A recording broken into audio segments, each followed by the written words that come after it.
Bueno, muy buenas tardes, noches. ¿Cómo les va? ¿Qué tal? Estamos acá en una nueva transmisión de estas serie de charlas que hemos denominado antipatriarcas en este perfil que no es otro que el de Viento es Ley Micaela, que es el título de los libros de mi autoría, la primera parte y la segunda, Viento es Ley Micaela.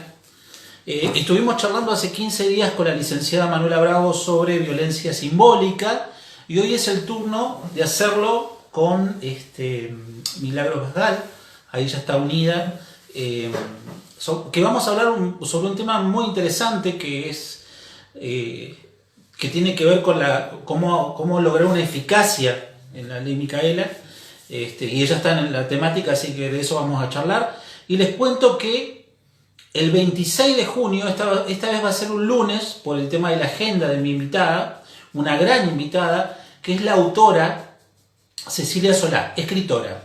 Ya hemos tenido otras invitadas, como por ejemplo Natalia Bricat, o Fernanda Felice, o Marianela Saavedra, porque un poco sus obras, sus libros, integran lo que podríamos denominar la ESI. Entonces, me parece que es el lugar adecuado en este ciclo de charlas para poder intercambiar sobre su literatura. Vamos a estar haciendo eso el lunes 26 de junio a las 19 horas con Cecilia Solá. Así que bueno, esa sería la próxima charlita que vamos a tener y ya mismo la voy a invitar a Milagros para comenzar nuestra charla de hoy.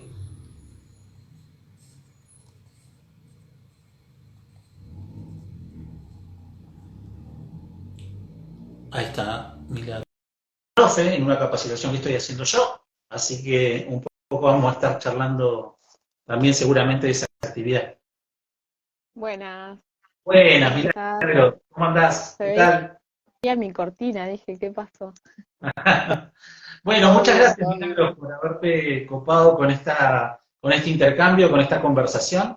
Me parecía Gracias oportuno por un la poco invitación. porque, bueno, me pareció oportuno porque justamente está en la temática que tiene que ver de cómo implementar la ley Micaela, que es un debate que por ahí no está del todo, no está o sea, bien explorado, me parece, ¿no? ¿Querés presentarte primero como para que quienes vean la conversación un poco te Uh, conozcan?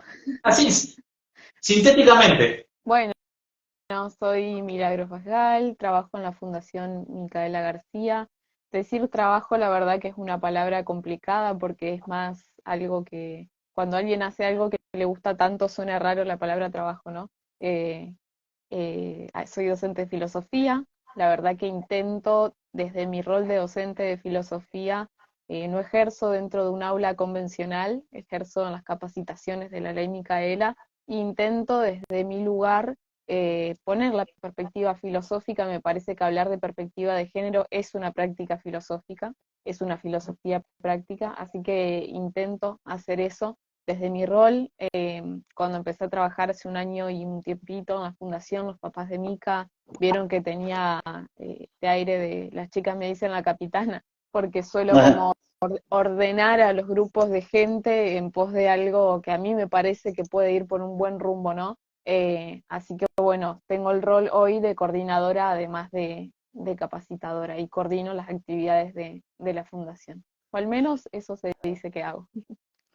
Milagros, y ese camino que inició en su momento con la implementación de la ley Micaela, o sea, con la sanción de la ley, ¿cuánto tiempo les llevó a armar a ustedes de la fundación esto que hoy ya está bastante, de alguna manera, ya diseñado en cuanto a programas, en cuanto a metodología, formatos, etcétera? ¿Cuánto tiempo llevó pensar en eso?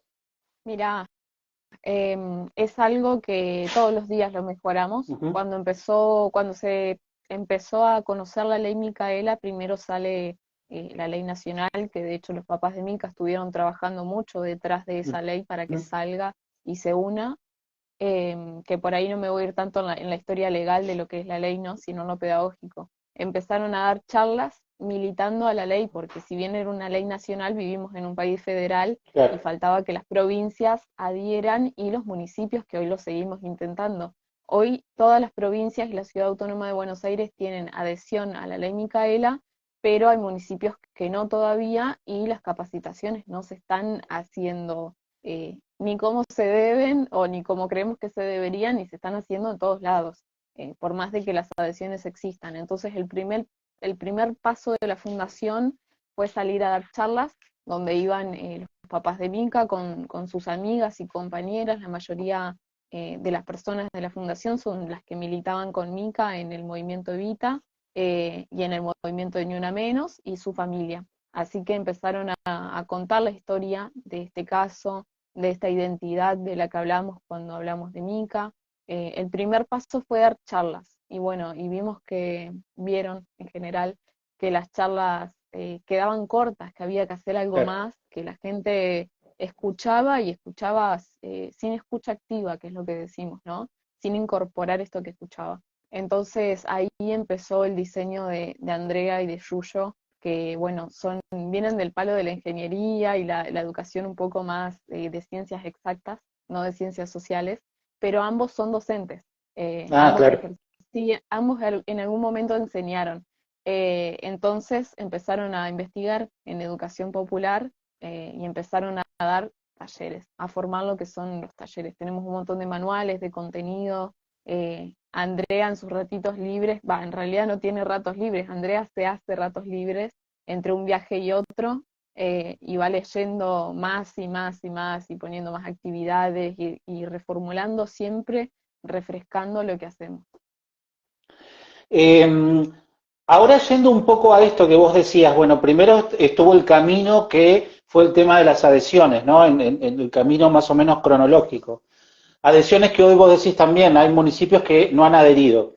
Ahora, hay cierto es que hay provincias y municipios que han adherido, pero que a su vez tienen entre sí, entre los mismos organismos descentralizados y demás, como aplicaciones variadas. Hay de todo un poco. Ustedes lo sabrán mejor que yo. Sí, siempre decimos que la ley Micaela, la ley nacional, la 27.499 es una, pero hay un montón de leyes Ujú. Micaelas, decimos en plural, porque cada adhesión es distinta y puede tener sus variantes. Y también, bueno, a la gente que está conectada, les cuento que vos, quien me entrevista, sos estudiante hoy Claro, del curso de replicadores en ley Micaela y una parte importante de este curso es que conozcan la ley del lugar donde viven, es decir, de nación, de provincia y de su municipio, si es que lo tienen, y de su lugar de trabajo, y que hagan una crítica constructiva. La idea es ponerse frente a esta ley, porque ya pasaron varios años, claro. y creemos que hay cosas que es una ley como todas las leyes, deberían replantearse y reformularse y refrescarse, porque las sociedades van cambiando, evolucionando o no, y me parece que hay cosas que se pueden ir ajustando, mejorando, replanteándose. Sí, y justo da la casualidad que luego de sancionada la ley Micaela, también nos tocó, como le tocó a todo el mundo, el tema de la pandemia, ¿no?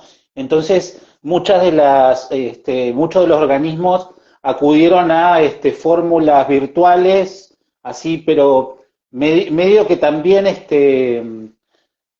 fue como muy esquematizado, ¿no? ¿Eso también lo pudieron advertir? Eh, Nos tocó sobre la marcha, como todo, pero me parece que tanto la familia de Minka como sus amigas, que creo que es un espíritu que comparten, una esencia que comparten, saben ajustarse a la situación del momento. Así que bueno, tanto en la fundación presencial para entregar bolsones de alimento como Claro. para capacitar en la Micaela, o sea, fue ajustarse a la realidad que había que atravesar. Las capacitaciones son son el mayor ingreso de la fundación porque no podemos sostenernos de otra manera, es decir, pagamos alquiler, pagamos luz, un montón de cosas, y las capacitaciones son un ingreso importante para solventar todos los gastos de la fundación, que la verdad que son grandes gastos y que a veces andamos haciendo malabares para cubrirlos. Así que la pandemia, para bien y para mal, nos sirvió para ajustar a la virtualidad un poco la idea de la educación popular. que por ahí es complicado porque lo presencial es muy importante, el contacto con el otro, pero creo que siempre que hay ganas de construir un vínculo con el otro, de escuchar al otro, no va a importar a través de qué. Creo que lo vimos a través de las redes sociales cuando nos videollamábamos con nuestras Claro. amigas, nuestra familia. Son herramientas que estaban ahí todos los días y no las usábamos, pero necesitábamos construir ese contacto, construir ese vínculo. Y me parece que no dudamos en adaptarnos a eso. Y ahora que ustedes están así como ya con estos diseños de capacitaciones, porque tienen muchos formatos, ¿no?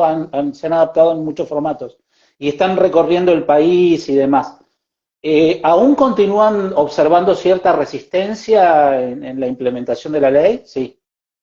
Sí, sí, sí, muchas. Todavía hay lugares donde no hemos llegado y no sabemos qué tan ha llegado la ley Micaela. Todavía hay gente acá a la vuelta que no la conoce, digamos, hay gente que Ujú. a veces me conocen a mí y me dicen, ¿de qué estás trabajando? ¿Qué enseñás? ¿Qué haces?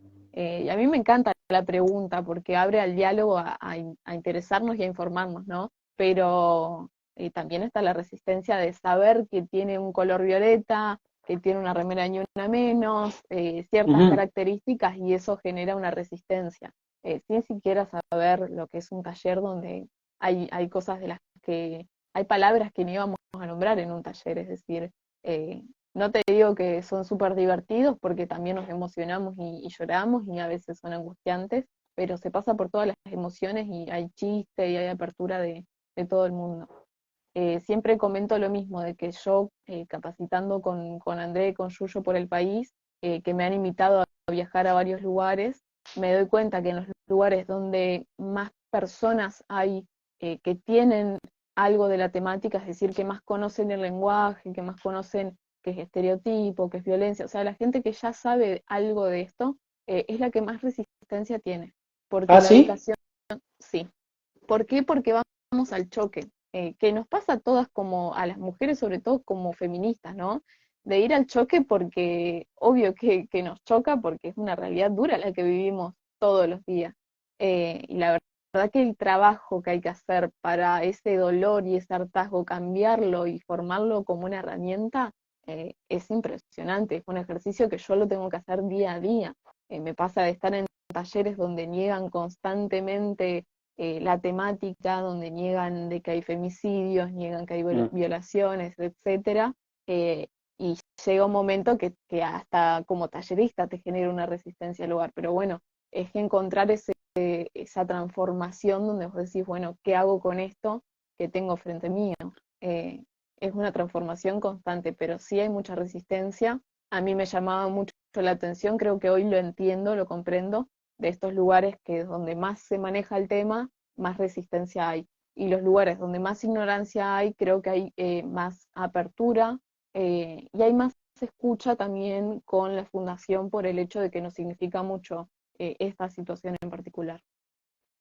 Mira, qué interesante lo que decís, porque en realidad, viste, yo por ahí, sin saber esto que vos estás mencionando y sin tener este protagonismo que tienen ustedes, es como que uno dice, o prejuzga en el sentido de que, bueno, seguramente las fuerzas de seguridad, si van a, no sé, con gendarmería o prefectura o ejército, seguramente van a ir al choque, a la resistencia. Entonces, pareciera que no. Igual esos lugares no manejan tanto la temática, o sea, sí Claro, son lugares mucho más formales, por decir así, más estrictos.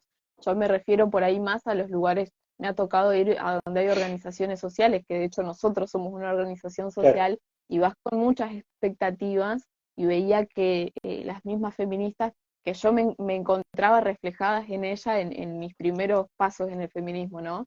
De decir, no, eso no se dice, no, eso está mal, no, vos cómo vas a decir eso. Y eso es todo lo que en un taller intentamos de que no suceda, porque todo se tiene que decir para trabajarlo. Es decir, si vos en tu casa haces un chiste machista, tráelo en el taller, no te cuides las Ah, palabras, porque son esas palabras las que vamos a trabajar. Es decir, si vamos a un taller de género y no nos cuidamos de las palabras que vamos a usar, intentamos hacer todo entre comillas bien, no vamos a cambiar nada. O sea, en los talleres tenemos que ser como somos en nuestra cotidianidad todos los días, y es a través de eso lo que vamos a trabajar, pero si señalamos al otro de eso no se dice, y nunca va a haber un cambio, una transformación en esa persona, porque esa persona se cierra y yo voy al choque. Entonces, la idea del ambiente de los talleres es que todos podemos decir todo y todos podemos escucharnos a todo, y quizás yo ya aprendí algo que la otra persona no, y a mí me llevó un proceso interno aprender eso, y a la otra persona recién está empezando ese proceso. Entonces es parte de entender eso y de dejar que esa persona de a poco vaya cambiando eso, pero no decirle no lo digas, eso no está bien, o sea, que se dé cuenta sola esa persona. Claro, y lo otro que es que, bueno, a mí también cuando voy a hacer las presentaciones del libro surgen que a ustedes les debe saltar todo el tiempo, son las cuestiones personales, porque más allá de que son temas muy sensibles, muy profundos los que se tratan, y de pronto seguramente les debe tocar a alguien que dice, a mí me pasó esto, o darse cuenta de que le está pasando algo que de pronto no lo veía con esa intensidad, ¿no? Como realmente un conflicto, ¿no? Sí, de hecho hay una de las dinámicas, nosotros en los talleres hacemos mínimo 3 dinámicas o más, que son, no se dice juego porque no estamos jugando de chiste, de gracia, sino dinámica porque nos movemos, porque hablamos, porque es dialogado. O sea, hay una guía, pero puede salir lo que sea porque cada persona que va al taller trae sus vivencias, ese es el contenido. O sea, la guía está, pero va variando de acuerdo al grupo de personas, ¿no? Y muchas veces damos frases de situaciones violentas, y las personas cuando leen esas frases que no dicen muchas veces nombre, o los nombres son Claro. ficticios, nosotros les cambiamos la información, ¿no?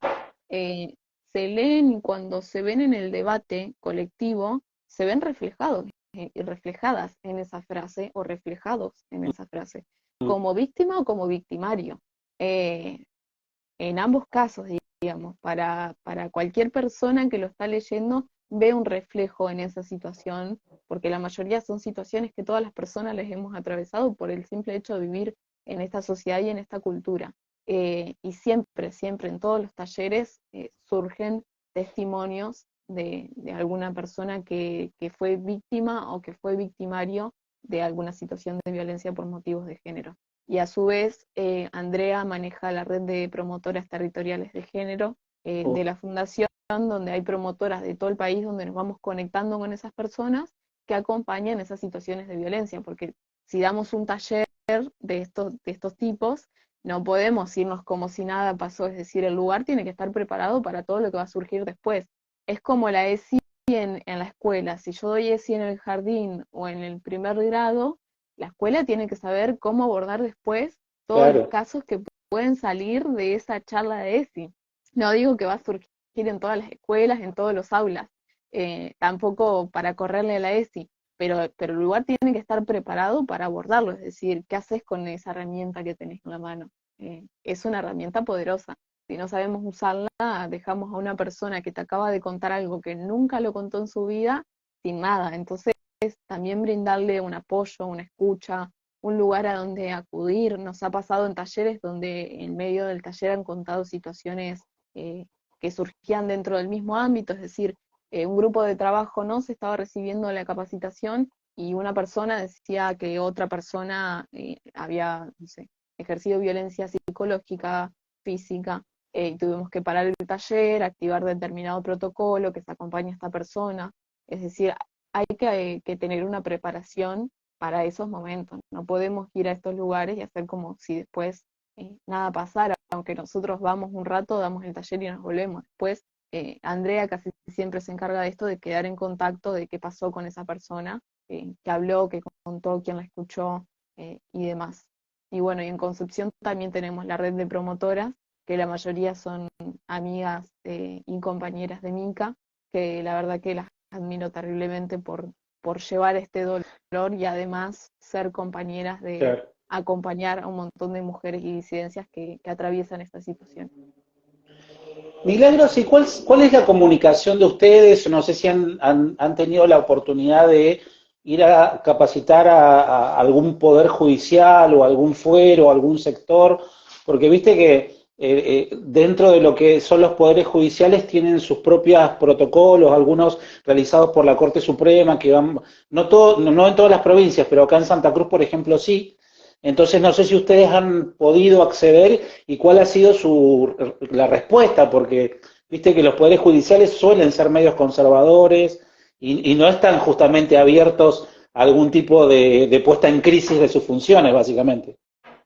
Mira, la verdad es que no sé si Andrea y Yuyo lo han hecho. De mi parte no me ha tocado. Eh, Me encantaría ir a estos lugares, capacitar en estos lugares de esta manera que hacemos en la fundación, que como te digo, la fundación es una institución, pero la ley Micaela la puede dar cualquier persona que esté avalada para darlo, y Claro, no todos lo damos desde la misma pedagogía. Me encantaría que suceda, pero la verdad que no sé y me parece que no.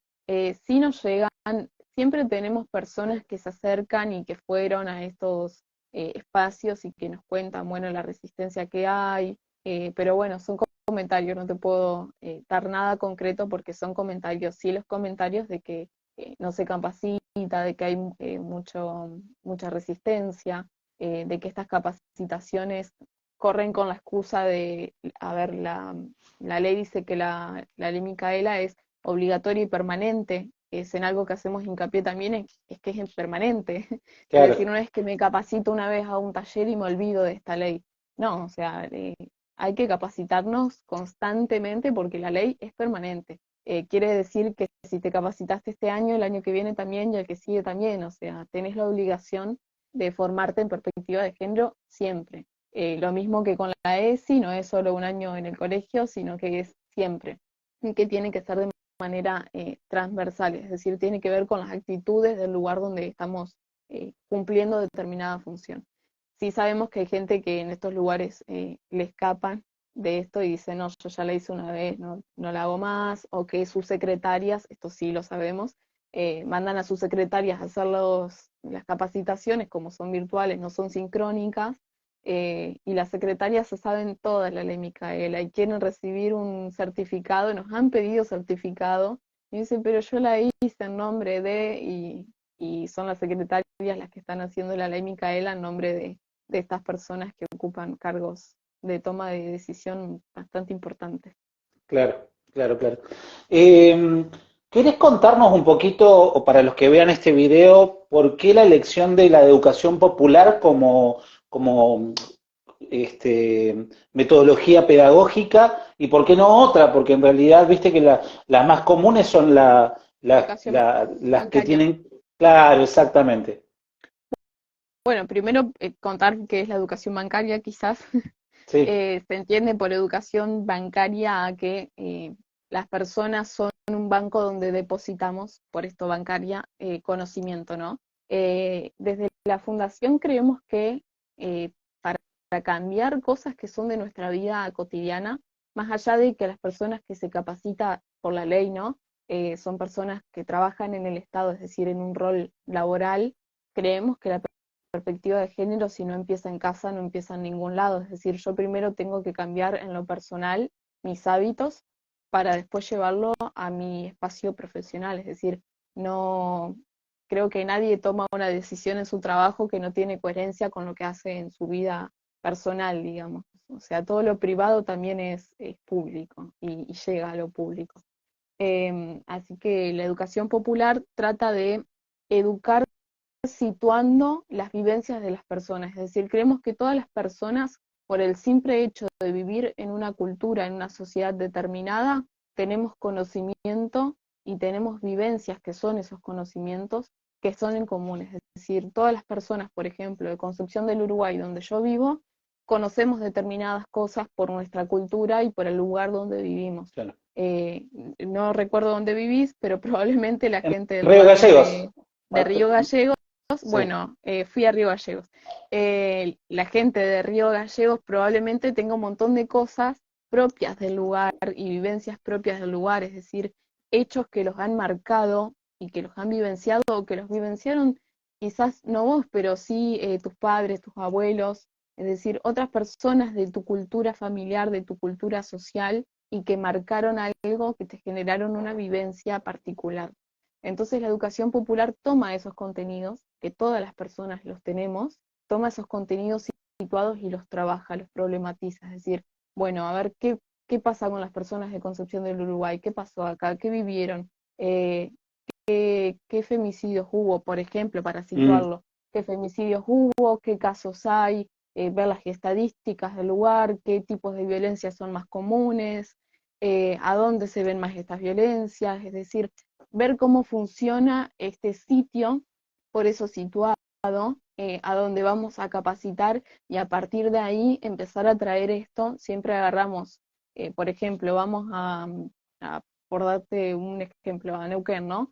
A capacitar en un pueblo de Neuquén. Bueno, antes investigamos, vamos a un municipio, bueno, a ver, ¿qué pasa en ese municipio? ¿Hay problemas laborales? ¿Se ha trabajado sobre alguna situación en particular de violencia de género? ¿Cómo se resolvió eso? Vemos las situaciones, vamos anotando situaciones que nos vamos enterando, a veces nos sentamos a ver los diarios del lugar, a veces nos cuentan, ya tenemos redes en todo el país, así que casi siempre nos enteramos de algo, y anotamos esas situaciones. Les cambiamos el nombre, les cambiamos el lugar, y las llevamos y las trabajamos. Y ahí mismo, en esas dinámicas que hoy te contaba, las personas empiezan a verse reflejadas. Y al verse reflejadas, empiezan a contar estas vivencias que tenían. Ah, mira, este es parecido a un caso de acá que pasó hace tantos años, y ahí se empieza a trabajar en el grupo y ver, ah, y acá no hicimos esto, podríamos haber hecho lo otro, y las mismas personas son las que empiezan a tomar conciencia de lo que podrían haber hecho y lo que pueden hacer. Solas, solas individualmente y colectivamente, empieza esta reflexión hacia adentro de qué puedo hacer yo como persona y qué podemos hacer nosotros como grupo de en este caso del ejemplo, de este pueblo de Neuquén, ¿no? ¿Qué herramientas podemos tomar? Y muchas veces ni siquiera decimos, bueno, acá estamos trabajando sobre violencia o sobre un protocolo o sobre acompañamiento. Y a veces ni hace falta nombrar el nombre del diccionario, del glosario de lo que estamos trabajando, mientras eso sea práctico y eso el día de mañana esté en una oficina como un tema a trabajar, creo que es eso lo que más nos importa. Y de ahí viene esta educación popular, de cambiar las prácticas que tenemos todos los días.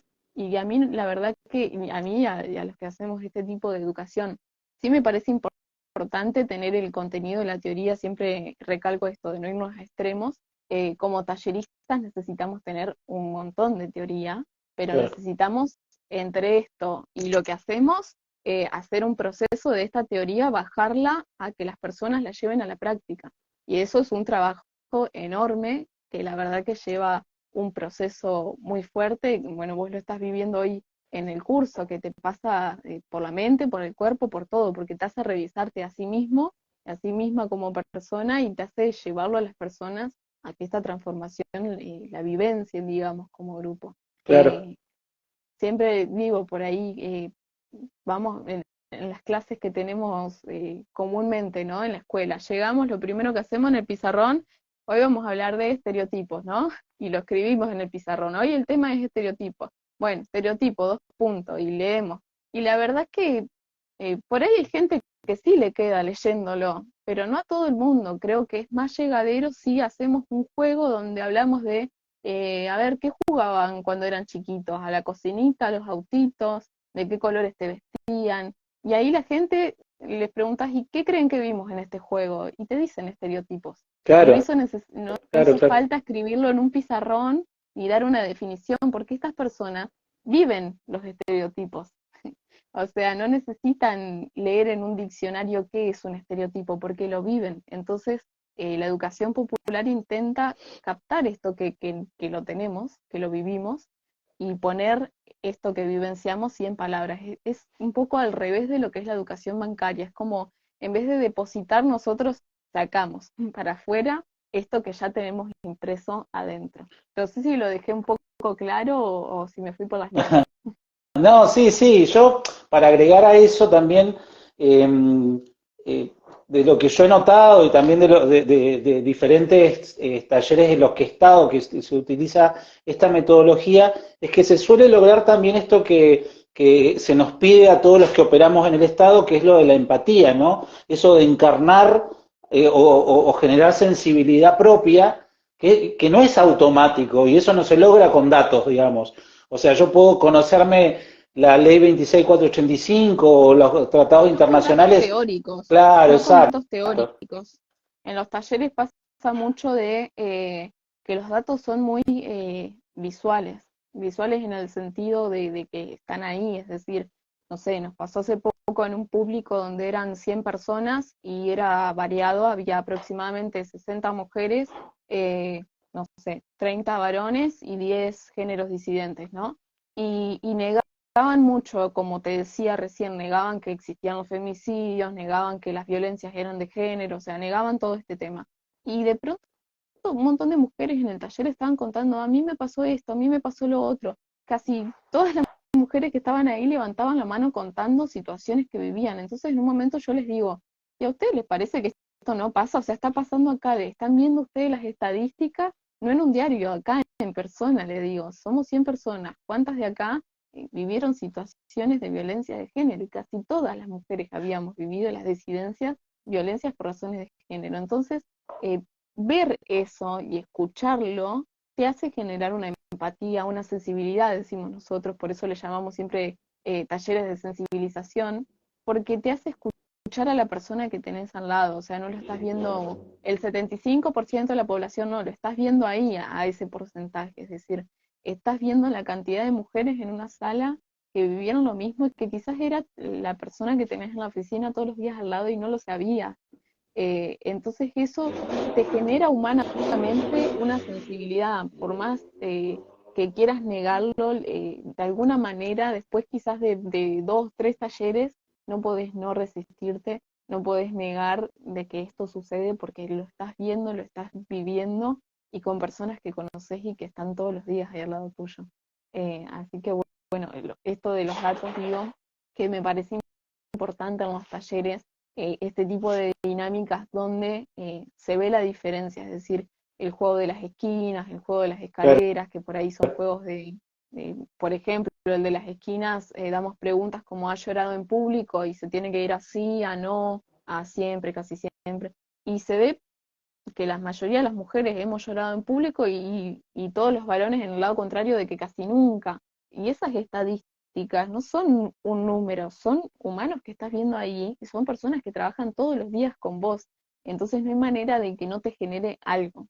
Tanto como para los varones que es horrible no poder compartir tus sentimientos, no poder llorar, no poder Claro. abrirte, ese mandato de la masculinidad, como para las mujeres, que se nos tilda como de que eso es débil, de que eso es, mira que llorona, mira que sensible, como si ser sensible fuera algo negativo. Y todas esas cosas visuales generan de alguna manera una sensibilización.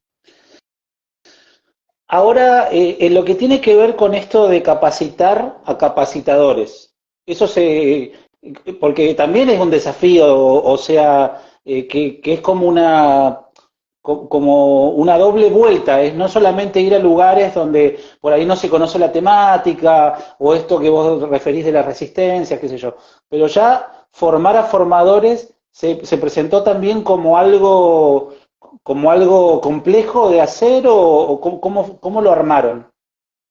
Mira, la verdad es que somos pocas personas para hacer todo lo que hacemos Mm. en la fundación.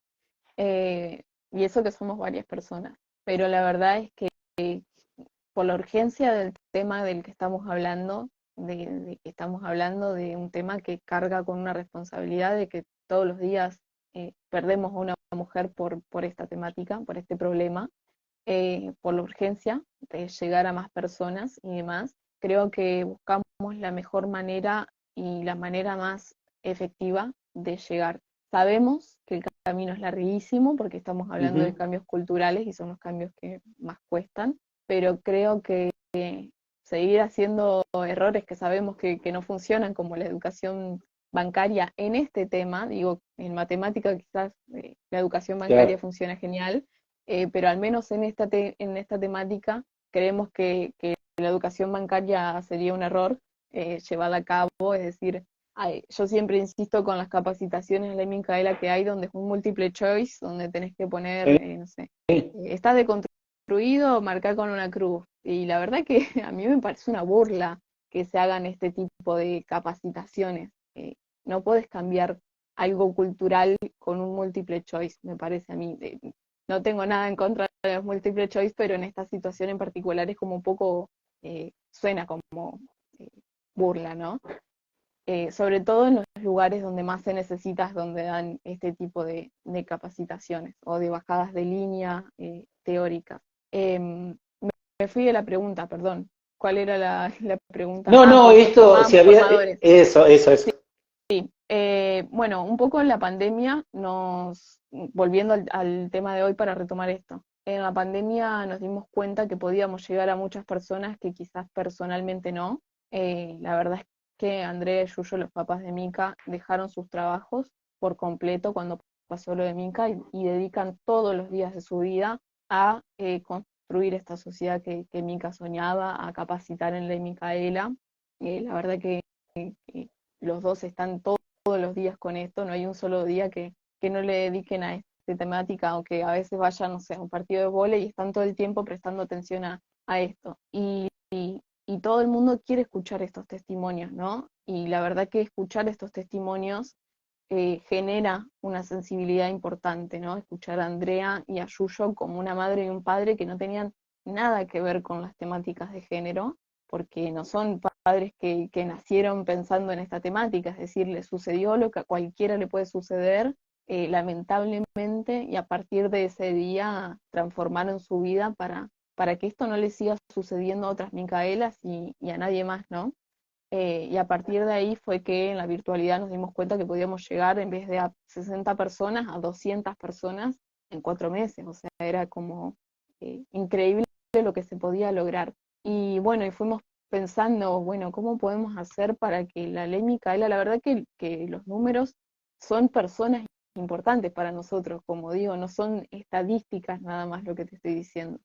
De tener solamente 2 personas que estaban haciendo la ley Micaela como correspondía, que eran los papás de Mica, a tener hoy un montón de personas en el país, es más, en la corte que cierra ahora en 2 semanas, donde estás Sí. capacitándote vos, sacamos la cuenta y hay aproximadamente 19 provincias representadas Uh, en un qué curso. importante. O sea, 19 provincias van a tener un replicador en ley Micaela formado por la fundación, lo cual a mí me parece importantísimo.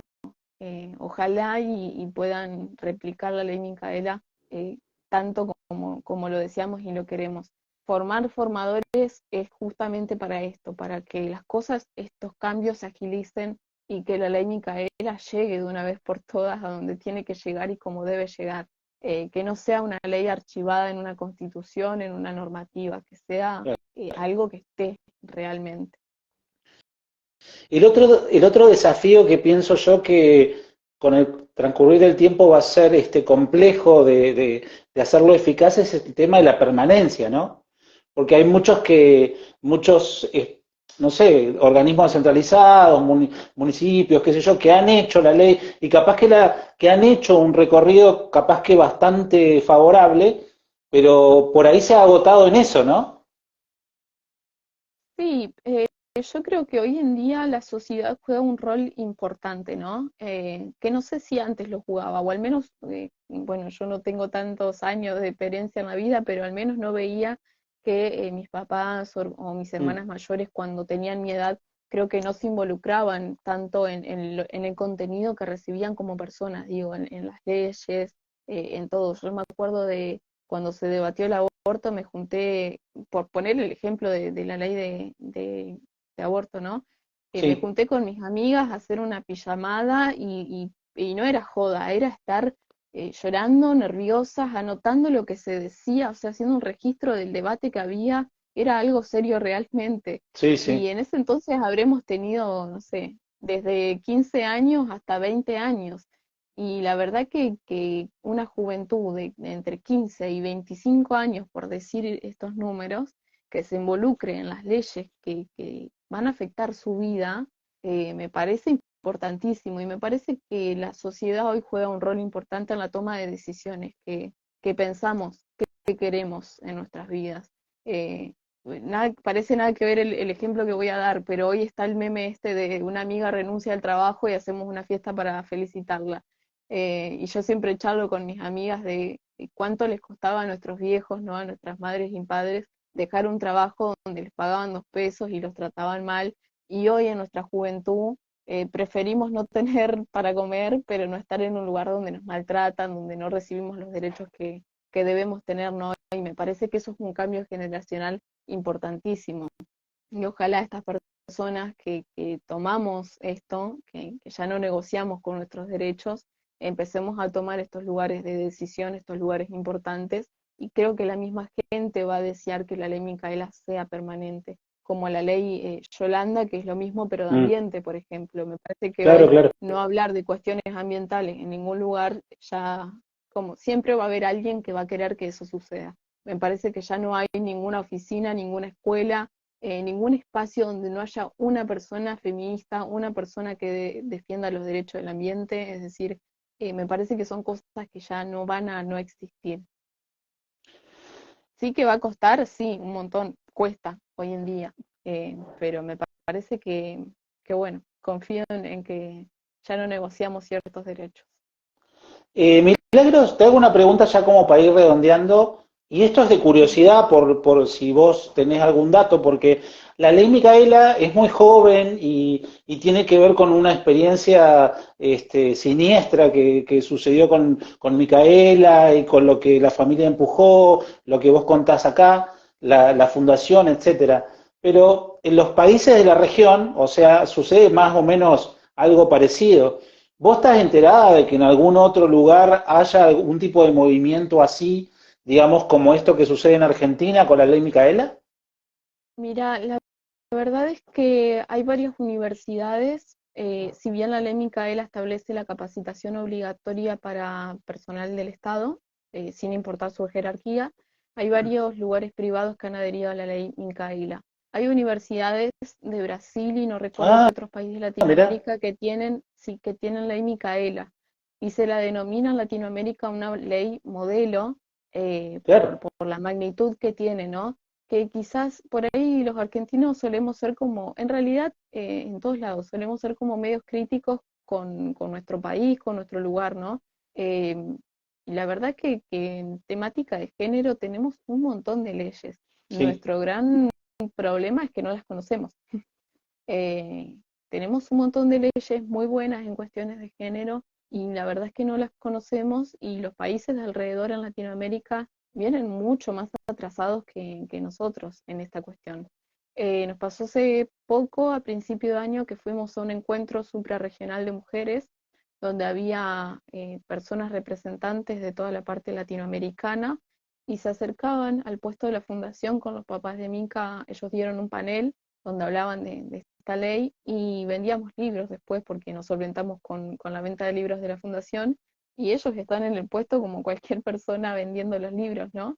Y se nos acercaban estos representantes y nos decían que la verdad que era una ley muy interesante y que ya se había hablado en otros países de tener una ley, no sé si Micaela, pero quizás con nombres de otras mujeres que representan lo mismo que Micaela, es decir, la ley lleva el nombre de Mica por este hecho que movilizó tanto, pero representa a tantas todos los días, incluso posterior al femicidio de Mica, ¿no? Hubo tantas otras Micaelas, se podrían haber evitado tantos casos iguales o similares, Claro. y bueno, y comentaron esto de tener una ley Micaela quizás con otro nombre, pero sí, o sea, es un debate que está. Ojalá y sea un debate formal y se haga realidad, pero sí es un debate que está. Y el hecho de que ya exista este debate, de que ya se conozca esta ley afuera, me parece importante.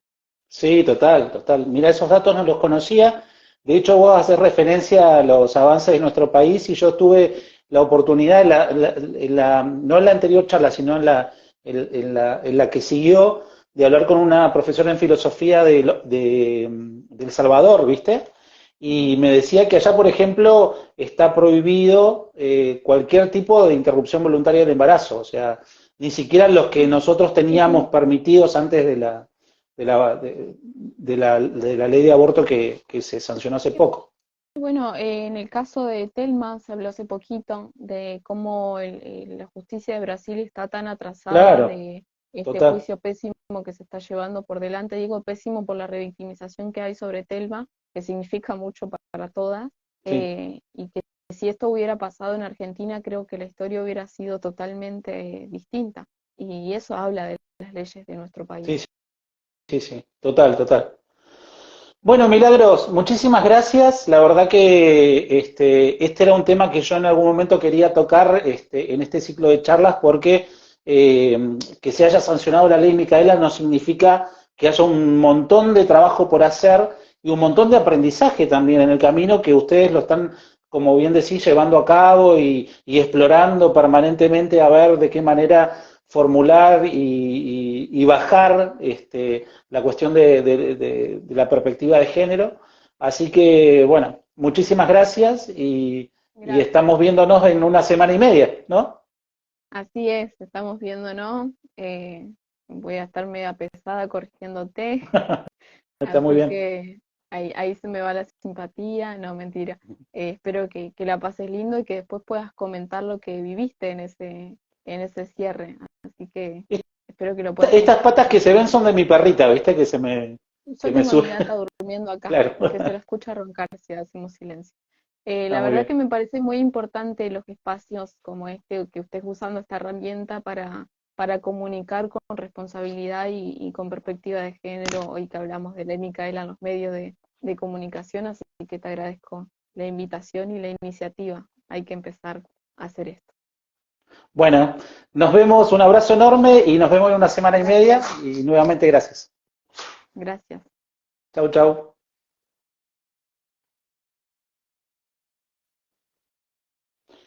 Ahí estuvimos charlando con Milagro Pascal sobre un tema muy importante que es el tema de cómo hacer eficaz la ley Micaela.